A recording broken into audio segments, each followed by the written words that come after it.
ধন্যবাদ সবাইকে। আশা করি সবাই ভালো আছেন এবং সুস্থ আছেন।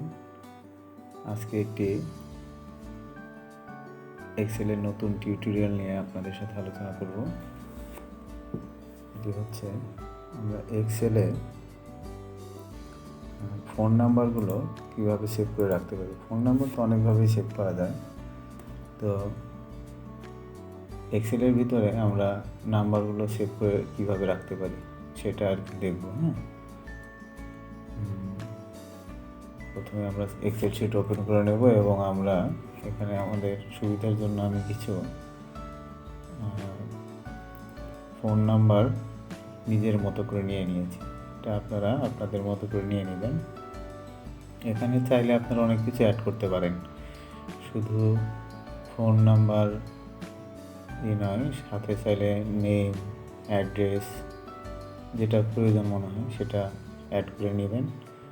মেইনলি আমরা এখানে যেটা দেখব, আমরা হচ্ছে নাম্বারটা এখানে যেভাবে লেখা থাকে, তো কান্ট্রি কোডটা এখানে আসে না। তো সেটা কীভাবে আনা যায়, এটাই হচ্ছে আজকে আমাদের বেসিক টিউটোরিয়াল।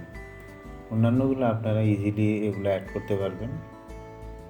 এখানে ইনসার্ট করে যতগুলো তথ্য ডাটা ইনপুট করা দরকার সেগুলো করে নেবেন, কেমন। আর আমরা আসলে দেখব এখানে কান্ট্রি কোডটা কীভাবে ইউজ করব, সেটাই আর কি মূলত বিষয়। তো এখানে আমি কিছু নাম, এগুলো স্যাম্পল বেসিসে এগুলো অ্যাড করে দিয়েছি বোঝার সুবিধার্থে। আপনারা চাইলে এইভাবে প্রয়োজন অনুসারে নামগুলো লিখে নেবেন। টিউটোরিয়াল দিয়ে স্কিল ডেভেলপমেন্টের কিছু প্রচেষ্টা। তো আপনাদের ভালো লাগবে আশা করি। সিম্পল একটা জিনিস, এটা জানা থাকলে অনেক ইজিতে এটা করা সম্ভব হয়। তো নাম্বারটা কান্ট্রি কোডে অ্যাড করার জন্য আমরা এখানে জেনারেলে যাব। জেনারেলে গিয়ে নাম্বার ফরম্যাটে যাব, কাস্টমাইজ করে নেব। কাস্টমাইজ করার এখানে আমরা +88 আমাদের বাংলাদেশের কান্ট্রি কোড, এটা অ্যাড করে নেব এবং অন্যান্য যে দেশের কান্ট্রি কোড আছে সেটা এখানে অ্যাড করে নিলেই হয়ে যাবে। এবং যে কয়টা ডিজিট আছে নাম্বারের, সেই কয়টা ডিজিট আমরা এখানে 0 করে দেব।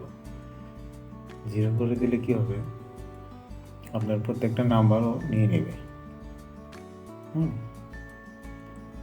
তো আমাদের বাংলাদেশের কান্ট্রি কোড 88, এই জন্য আমরা এখানে এটা ইউজ করলাম আর কি। দেখেন এইভাবে প্রত্যেকটা নাম্বার একদম সুন্দরভাবে সেভ করে রাখতে পারবো।